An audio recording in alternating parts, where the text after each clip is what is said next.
bienvenida a nuestro siguiente participante. Tuvo algunas dificultades tecnológicas y nos pidió excusas, pero ya se encuentra aquí en sala. Entonces voy a compartir mi pantalla para hacer la presentación oficial del doctor Francisco Gutiérrez.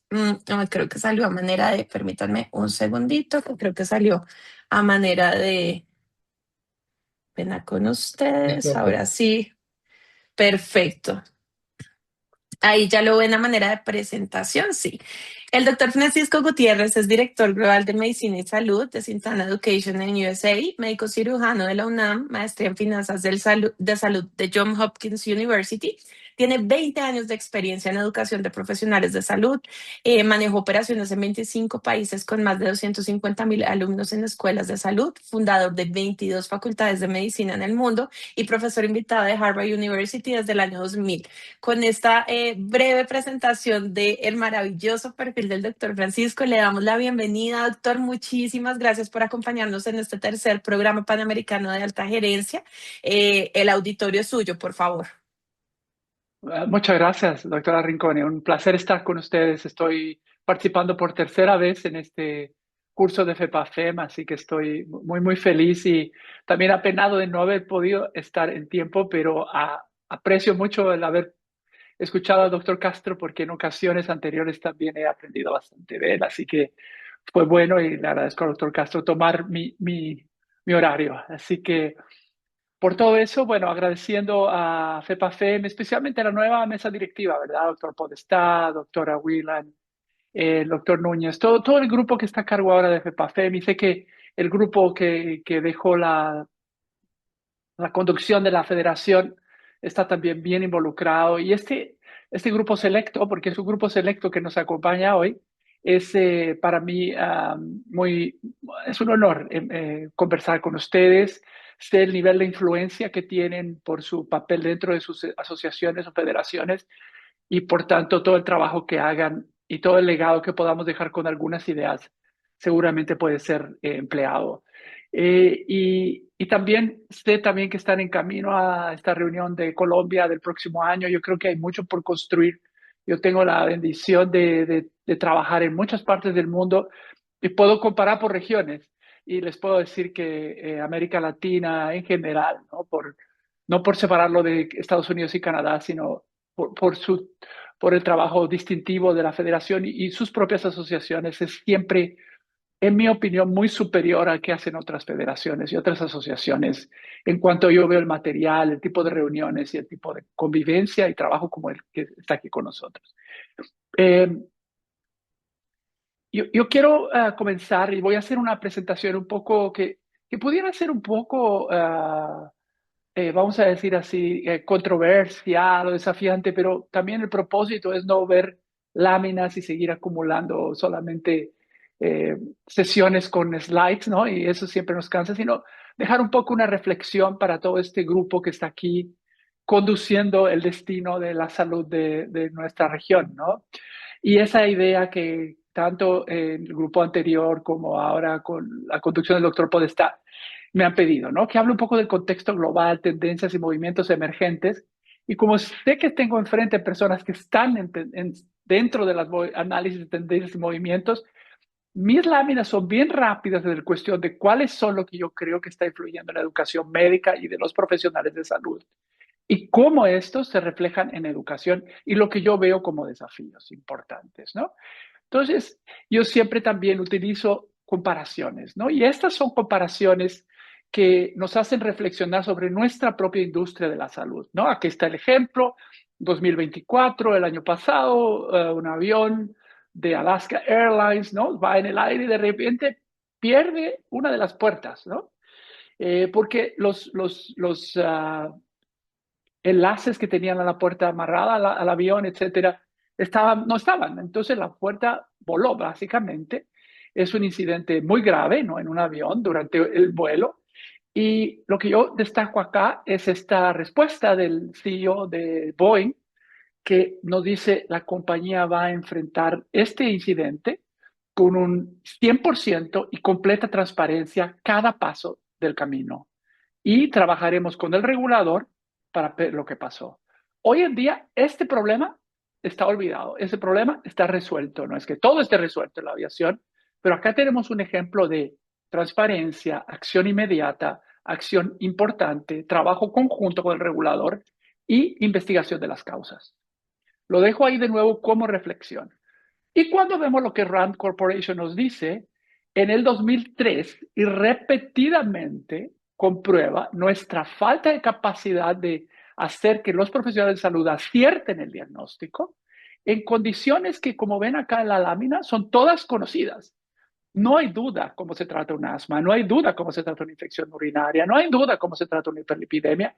Y sin embargo, ese es el grado de acierto que tiene esta muestra que hace la fundación de RAND para decir cuánto de las veces se acierta en esa condición. Yo de nuevo me refiero a la otra industria de aviación, ¿no? Cómo al 100% resuelve en todos los aviones de todo el mundo un problema de las puertas del avión. Acá seguimos viviendo con este tipo de números. Y esto en las escuelas de medicina, ¿no? Las del lado izquierdo, estudiantes de medicina, rotación de medicina interna en los Estados Unidos, que acá parece que todo funciona bien, pero no es así. El tema es esta idea de que solo el 47% de los alumnos que estaban rotando en medicina interna 12 semanas de rotación, solamente menos de la mitad vieron un paciente con infarto. Y solo un 15% vieron más de uno. Y cuando vamos del lado derecho, ahí tengo un país latinoamericano que no voy a mencionar, pero en la respuesta de un estudio de graduación de las escuelas de medicina, los resultados son los que están viendo enfrente. El grado de falla no es del 5, del 10, del 15%, es del 40, del 60, del 78% en un médico que estoy diciendo está listo para practicar, lo estoy graduando. 32 escuelas de medicina, públicas y privadas. ¿Por qué que tenemos realmente este problema y qué está pasando? Y después, bueno, ustedes saben muy bien, la gente que estudia más salud pública, todo este tema del peso de la enfermedad, muchas formas de estudiar, el increíble Instituto para Health Metrics del estado de Washington, ¿no? Y donde dice, ok, si yo quisiera ser un médico perfecto, no me voy a guiar por solamente la tendencia política que me va a decir, tiene que hacer esto, lo otro, el gobierno en turno me dice que en las escuelas de medicina, no. La carga de enfermedad me está mostrando un tremendo peso de muchas de las patologías que vemos así, no necesariamente causas de muerte, en este caso, y donde vemos por colores desórdenes neurológicos, desórdenes mentales, el problema musculoesquelético, otras enfermedades comunicables. Si viéramos un currículo ideal de un médico ideal, debería estar centrado en los colores más fuertes de esta lámina. Mi pregunta, enfermedad nutricional, etcétera. ¿Está o no enfocado en esto? ¿No? Nuevamente sigo pasando por una serie de temas, ¿no? Y bueno, si solo falta salir a la calle hoy, tomar un vuelo, ir de viaje para encontrar nuestro grave problema de la obesidad y sobrepeso infantil. Lo que siempre destaco de esta infographic, ¿no? de la OMS, yo no uso muchas láminas de la OMS, me parece que generalizan mucho y no estoy de acuerdo en varios de los estados que se presentan como recomendaciones. Sin embargo, me encanta cuando dice cero, es el número de países que han tenido éxito en disminuir la obesidad en los últimos 33 años. Cero. Ningún país ha podido con esto. Tenemos 3.5 millones de muertes causadas por la obesidad. ¿Qué estamos haciendo? Y el 50% de incremento en niños. O sea, la tragedia se multiplica cuando estamos impactando a 42 millones de niños. Y sin embargo, seguimos formiendo y produciendo médicos y profesionales de salud sin poder resolver este problema. El otro tema que también creemos de los países de alto ingreso, pero no cuando vemos ahí Latinoamérica, el crecimiento de demencia, el crecimiento de problemas de Alzheimer y la enfermedad relacionada neurodegenerativa, también tiene un incremento muy importante en los últimos años y con el aumento de la población. ¿Qué tenemos en el currículum? ¿Qué tenemos en el currículum? ¿Qué tenemos en la práctica clínica que nos lleve a un médico o un profesional mejor preparado? Y después la tecnología. No quiero enfatizar muchas de las cosas que el doctor Castro nos trajo en la sesión anterior, pero si un médico hoy entrara a una sala de operaciones, es lo que vamos a ver, ¿no? Lo que vamos a ver es toda esta cantidad de computadores, esta cantidad de situación digital y decimos, ¿estamos preparando un médico para acá o seguimos preparando un médico común y preparado para cosas muy poco sofisticadas? Pero esto es lo que existe en una sala de operaciones hoy. Esto es, ¿y qué significa? Y esto es el otro, ¿no? El tipo de imágenes, el tipo de... Mira, Da Vinci, 3 millones de cirugías robóticas el año pasado. Si eso no es una tendencia, no sé qué es, pero si hay 3 millones de cirugías con un robot, quiere decir que vamos para allá y que el que estamos viendo ahí es un médico, es un enfermero, es un circulante, es un instrumentador quirúrgico y estamos formando o no este tipo. Y estas imágenes que a mí me muestran en todos los países cuando voy a los hospitales de vanguardia públicos y privados, me muestran este tipo de imágenes diciendo, esto es lo que podemos ver hoy del cuerpo, este es el tipo de información que tenemos, estamos preparando o no a los estudiantes. Y cuando vamos a la unidad de cuidados intensivos, este es el número de tecnologías que tenemos enfrente y al lado del paciente. ¿Tenemos o no? Recordando de nuevo al doctor Castro, nos habló de todo esto, la medicina virtual, la telemedicina, el primer hospital completamente digital que está ahí marcado del lado derecho, en fin, todo esto, ¿no? Que tenemos. A mí me encantan muchos artículos que hablan de cosas que no son convencionales. Este es uno, habla de enfermeras y habla de una crisis de incompetencia. ¿Y por qué uso el tema de enfermería? Porque las enfermeras son más prolijas y más sistemáticas en el estudio y hasta más transparentes en el estudio. Y lo que dice este estudio, que utiliza básicamente el PBDS, que es una evaluación de qué tan capaz es la enfermera, y en este particular, y para hacerlo práctico, qué tan capaz es una enfermera recién graduada de detectar que un paciente se está agravando. No me importa que la enfermera sepa mover al paciente, tomar los signos vitales, eso es común.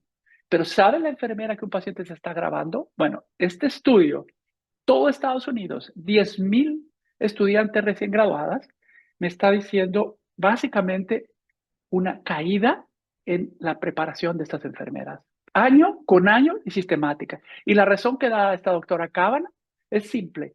La tecnología médica avanza demasiado rápido, la educación avanza demasiado lento.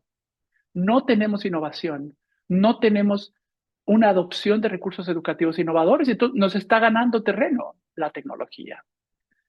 Y cuando voy a las salas de las facultades de medicina, aún privilegia lo que estamos viendo acá. Aún nos quieren mostrar que después de lo que he mostrado y nos mostró el doctor Castro, todavía las escuelas de medicina se parecen a esto. O son microscopios, no hay un solo microscopio en escuelas de medicina en Estados Unidos hoy, pero sigue habiendo en el resto del mundo. Un médico nunca más utiliza un microscopio, de no ser que aparezca en un área rural y no tenga otro recurso. Y ni se diga el uso todo sistemático, el reclamo común, esta parte estigmática del uso de cadáveres. Absolutamente debería estar fuera de nuestros sistemas educativos, pero sigue prevaleciendo como yo tengo tantos, ¿no? Cadáveres.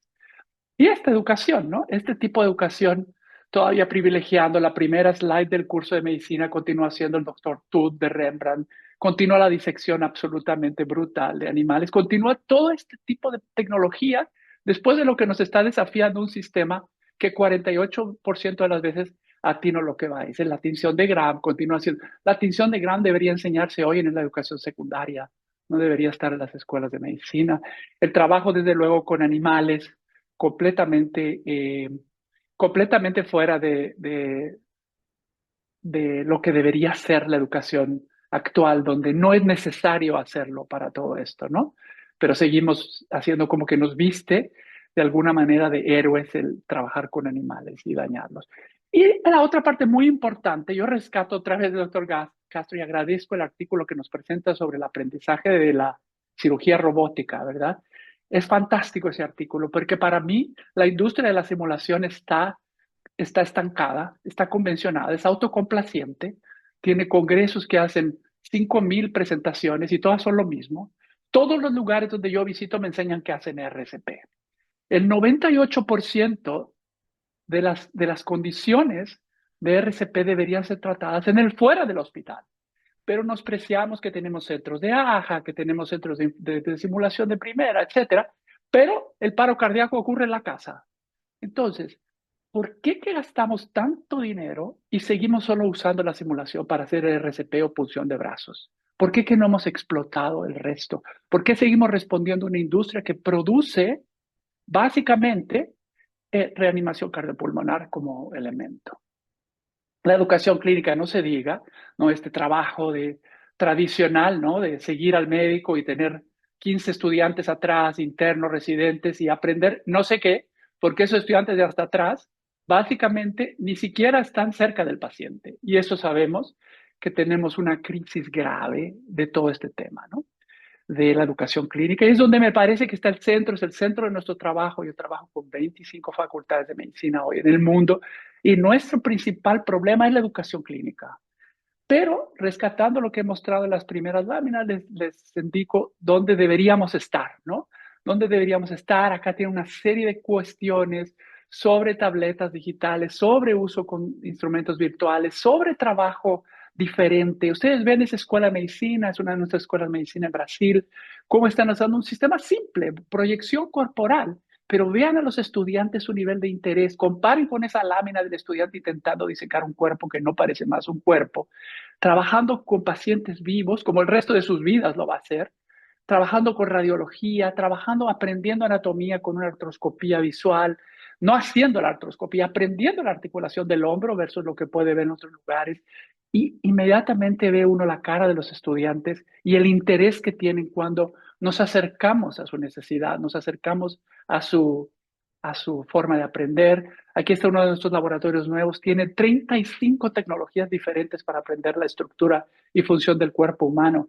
Todas ellas indicadas con eso. No se hable del ultrasonido.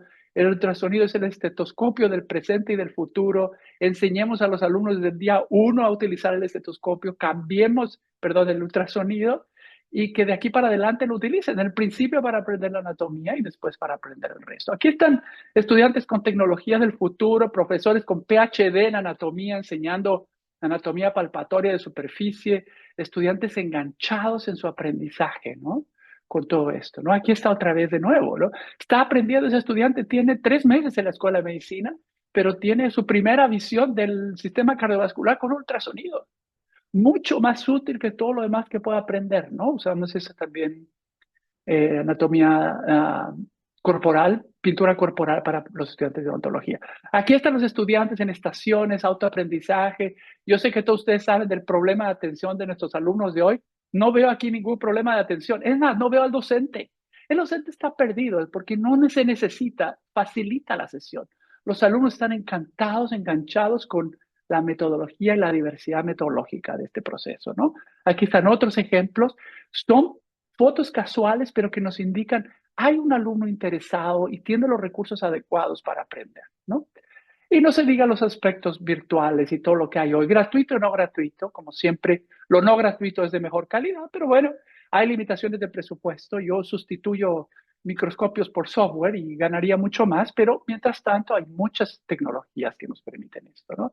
Y el trabajo con digital, ¿no? O sea, cuando uno coloca a los alumnos, es una escuela de nosotros en Ecuador, vean el engagement de los estudiantes, ¿no? Vean el nivel de participación. No es por hacerlo flash, los alumnos están aprendiendo en un ambiente que le llamamos un laboratorio de salud digital, de la vida de salud digital, ¿no? Sustituyendo todos aquellos anteriores, antiguos, bonito, atractivo, este es en Filipinas, pero nos deja al alumno meterlo al ambiente donde va a aprender más, ¿no? Y en la parte de educación clínica o simulación, romper esas barreras autocomplacientes de una industria estancada como es la simulación hoy, que permite a esos alumnos hacer diferentes técnicas, diferentes metodologías y llegar a la atención del parto a través de las diferentes fases. Como veíamos en la sesión anterior, se aprende la cirugía robótica. De la misma manera, deberíamos aprender todos los procesos clínicos complejos y los procedimientos. Aquí están otra vez, ¿no? ¿Cómo se ven los nuevos espacios? ¿Dónde aprenden los alumnos? ¿Dónde deberían estar? ¿Y cómo deberíamos aceleradamente cambiar y colocar a nuestros alumnos en este tipo de ambientes, ¿no? Y cuando hablamos de simulación, este es un ejemplo que también utilizamos mucho en el entrenamiento, muy simple, está hecho en un auditorio, no cumple muchas de las normas de cómo hacer simulación, pero cumple mucho más de lo que es importante. Por ejemplo, este es un paciente que llega con significativos cambios en la salud, cómo enfrentarlo, cómo crear un ambiente, porque es un paciente, en este caso, que ha sufrido un duelo, ¿no? La pérdida de su cónyuge y por tanto el médico, no importa la atención primaria, importa que el paciente está en un tremendo sufrimiento y estamos viviendo si el médico es técnicamente competente y aún así tiene la compasión para atender a sus alumnos. Este es un elemento de simulación, no requiere maniquí, no requiere aja, no requiere reanimar, no requiere el futuro de su práctica profesional, ¿no? Y esta idea que yo les decía y un poco yendo hacia la parte final de mi plática, ¿no? Esta idea de cómo aseguramos una educación clínica y profesional de alta calidad. cómo garantizamos la formación, cómo mejoramos la conducta profesional, cómo controlamos el proceso de enseñanza y cómo utilizar estos espacios para promover esta adquisición. Y va mucho más allá que aprender a perforar un brazo, que aprender a todo eso. Esa simulación procedimental tiene un papel, claro que tiene un papel, no permitimos el trabajo entre pares más, pero sigue habiendo ese trabajo de daño entre pares. Sin embargo, tenemos que ir más allá, tenemos que ir a profundizar en la formación de todo lo que se requiere de un médico recién formado y que va a tardar 5, 10, 15 años en ser un experto. Va a salir a ser formado, va a ir hacia la residencia y por tanto requiere muchas otras competencias que saber colocar una venoclisis o saber hacer una posición lumbar que muchas o la gran mayoría de las veces no va a hacer en realidad.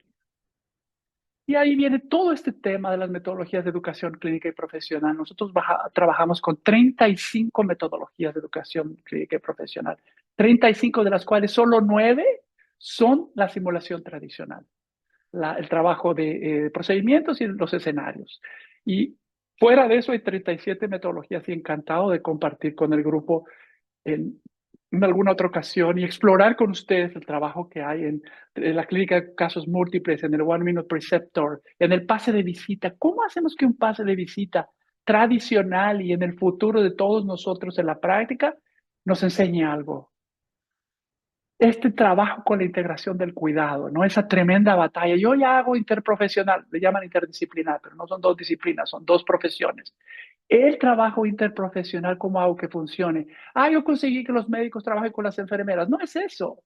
Eso es el mínimo que deberíamos tener. Es el trabajo entre diferentes profesiones y el trabajo con el paciente también. Esa matriz del cuidado está mucho, mucho, muy descuidada. Aquí están nuestras 35 metodologías, no es momento de tratarlas, pero desde revisión de pacientes, evaluación, dinámicas de clase, entrenamiento de habilidades, etcétera, ¿no? Y el tema de los valores es un tema bien, bien explorado. Yo he escuchado el grupo que trabaja en el curso, va a entrar más de lleno en este tema del humanismo y todo el trabajo que se hace hoy en las facultades para hacer este tema. Los valores son muy importantes. No más hablamos de currículum informal. No tenemos derecho de esperar a que el alumno aprenda de forma informal lo que es ser compasional, ético, humilde, colaborativo. Tenemos que hacerlo práctica de las parte de las prácticas, parte del entrenamiento, parte de la formación y parte de la demostración, porque el trabajo del profesional de salud impacta sus valores con sus relaciones con pacientes y los resultados clínicos. Ahí nosotros tenemos una serie de los cuales fue producido por un grupo experto, de cuáles son los que no tiene duda que tenemos que trabajar. Justicia, respeto, integridad. No lo que está de moda, lo que un paciente agradece cuando está enfrente de un profesional, lo que ese profesional necesita hacer en autocuidado. Hay varias conversaciones aquí en el taller y en el curso sobre el problema de salud mental. Bueno, ¿qué estamos haciendo? ¿Dejándolo para ahí atender la crisis, colocar un psicólogo? ¿Qué es lo que estamos haciendo? No, tiene que ser parte de la formación médica el autocuidado, porque si no llegamos muy tarde a resolver. Hemos hecho estudios informales, 50% de adicciones en estudiantes de medicina, 50%. Puede ser de adicción a comida, adicción a alcohol y peores, ¿no? Entonces necesitamos ese trabajo de respeto, de humildad, de excelencia, de empatía, de compasión y no decir, quiero un médico ético. No significa nada decir quiero un médico ético. Me puedes demostrar que es responsable, que es colaborativo, que tiene autocuidado, que tiene respeto, que hace justicia. Y si me puedes demostrar, dime dónde lo aprendieron. Y eso los alumnos lo aprenden en escenarios y en escenarios bien construidos de educación clínica en el campus, idealmente en ambiente controlado, y en el espacio clínico también. Y sin duda el tema de la perspectiva sistémica, ¿no? Este tema de cómo les hacemos a los estudiantes aprender esa parte de encima, ¿no? Y a veces mal, porque lo que hacemos es una colección de entidades nosológicas que deben memorizar y aprender, versus saber verdaderamente esas 6 cuestiones que están arriba, que explican casi el 100% de la patología de hoy.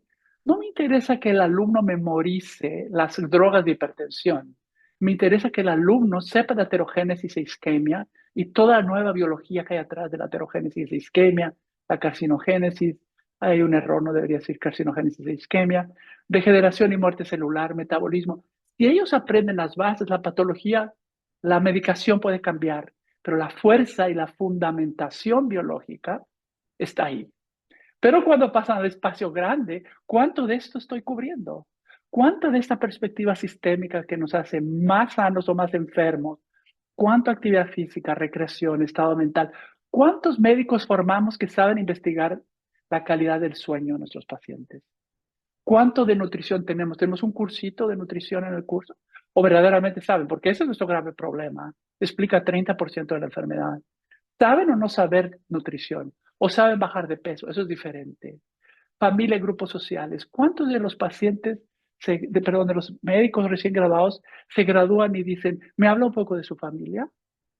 ¿Cuál es su contexto? Porque aquí está la perspectiva sistémica de la salud y de la enfermedad. Entonces, en un mundo ideal, el médico debería ser capaz de hablar de todo esto, de grupos de trabajo, de buena alimentación, de sueño, de uso de wearables, de trabajo en salud mental, de trabajo en edad avanzada, de medicina complementaria y funcional, de actividad física, no de ejercicio y deporte, actividad física, es muy diferente. Deporte es una profesión, es serio, es riesgoso, causa patología. Actividad física causa salud. ¿Cuánto hacemos en esto? Esas son las grandes tendencias. Me gusta siempre dejar recomendaciones para lectura. He agregado la de en medio porque acabo de terminar el libro del doctor Topol. Lo recomiendo a todo el mundo que quiera actualizarse en lo que está pasando con la evidencia en la salud. Este tema del doctor Topol de la Universidad de Scripps Clinic en California dice, esas personas que tienen 80, 90, 100 años, ¿qué hay atrás de ellos? ¿Qué hay en genética? ¿Qué hay en riesgo cardiovascular? ¿Qué hay en riesgo neurológico? Sin duda, el doctor Bock hablando del tratamiento, el final de la vida, y el Health Gap, siempre el doctor Marmot hablando sobre este tema de la peso de la enfermedad. Yo siempre dejo esto porque al final esto es un curso de formación y me gusta que hay lecturas interesantes y estos son cursos que son libros que verdaderamente les van a dejar bastante. Y bueno, dejo una última frase para cerrar, un poco recuperar el tiempo, ¿no? El señor Getty que nos dice, en tiempos de cambio rápido la experiencia puede ser su peor enemigo, ¿no? Esa idea de que nos atamos a lo que hemos hecho en el pasado, nos atamos a lo que vi, lo que hice. No, el mundo está cambiando aceleradamente y nuestras enfermeras, y yo lo expando, y nuestros médicos cada vez son menos capaces de reconocer las cosas que son importantes, porque la tecnología sigue cambiando porque el avance sigue ocurriendo y porque tenemos este tema de poco cambio, poca innovación, poca capacidad de hacer las cosas más rápido. No necesitamos esperar 10 años, no necesitamos un regulador, un acreditador que dice, tiene que tener esto, pero si eso era válido hace 7 años, 8 años. No necesito que me midan los metros cuadrados para decirme estás acreditado o estás aprobado. Necesito que me midan la capacidad de formar un médico listo para enfrentar a sus pacientes con toda esa patología de su espectro de vida. Bueno, voy a terminar acá, de nuevamente agradeciendo, dejo mis datos, siempre encantado de engancharnos en conversación y voy a intentar quedarme con la discusión de hoy. Agradezco mucho, un saludo a todos los colegas y a todo el grupo que nos acompaña. Varios de ustedes son conocidos y trabajo bastante en sus países y me encanta siempre este trabajo. Así que muchas gracias y yo creo que le regreso el micrófono a Doctor Rincón. Doctor Francisco, muchísimas gracias. Maravillosa presentación.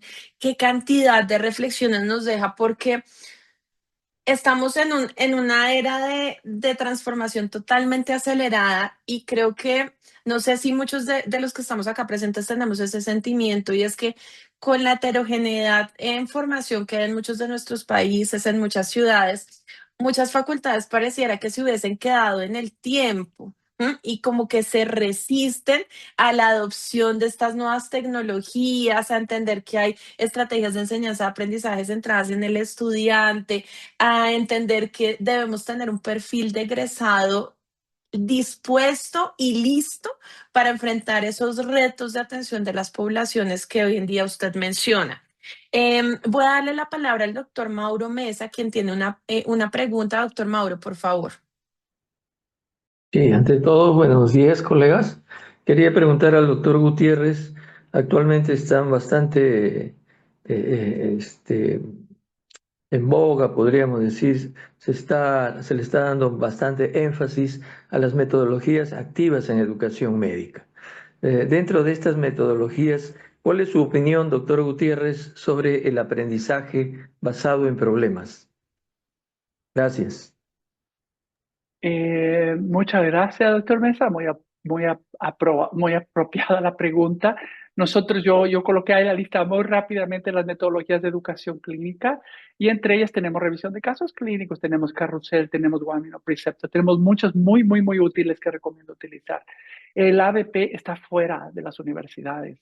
El ABP está saliendo. Las escuelas inglesas, vean la tendencia de cambio curricular de las escuelas inglesas. Eh, las escuelas inglesas, todas entraron a ABP porque se hace como un poco un culto, ¿no? Entonces sigo todo, tiene que ser así. Hay grupos brasileños completamente dedicados a eso, donde uno no puede salir de ahí. Y yo veo muy importante el aprendizaje con casos, sin duda, pero el completamente colocar un currículo, en mi opinión, está fuera. Está fuera de las universidades inglesas y debería estar fuera de otros lugares. Son 50 años. ¿Cómo puedo enfrentar con 50 años? ¿No? Hay una anécdota, ¿no? Que decía, si un cirujano amaneciera 45 años atrás en un quirófano de hoy, no sabría qué hacer. Pero un profesor en una escuela de medicina sabría todo qué hacer porque no sabemos cambiar. Y entonces, si tenemos un ABP es de los 60 cuando empezó, 70 se implantó en muchos lugares. ¿Por qué sigue prevaleciente? Necesitamos cambiarlo. Es mi opinión, doctor Mesa. Doctor Francisco, muchísimas gracias. Qué pregunta tan buena. Fíjese que acá en algunas universidades en el país donde yo estoy siguen promoviendo muchísimo el ABP. Y esto se conecta con lo que yo le mencioné hace un rato, y es que hay como una resistencia al cambio, a entender que estamos en una transformación aceleradísima y que es necesario empezar a incluir otro tipo de estrategias. Bueno, por cuestiones de tiempo no tenemos espacio para preguntas adicionales para el doctor Francisco. Le agradecemos muchísimo por su intervención, doctor. Definitivamente, próximamente desde Colombia le estaré enviando una invitación para que nos acompañe al tercer Congreso Mundial de Educación Médica liderado por Ascofame, que se realizará en la ciudad de Medellín. De verdad, escucharlo es todo un placer. Muchísimas gracias, doctor Francisco. Gracias y encantado de acompañarlo si puedo conseguirlo. Muchas gracias. Muchísimas gracias, doctor. Gracias. Bueno, entonces, ¿cómo vamos hasta aquí? Hemos tenido ya 2 conferencias, hablamos sobre tecnologías en educación médica, hablamos sobre la educación médica en el contexto global a manera de conferencia y ahora vamos a entrar al segmento de mesa redonda. El segmento de mesa redonda nos va a mostrar 2 perspectivas diferentes sobre el equilibrio entre las normas globales y y las necesidades locales en programas médicos. Para dar inicio a este segmento, les voy a compartir mi pantalla. Damos la bienvenida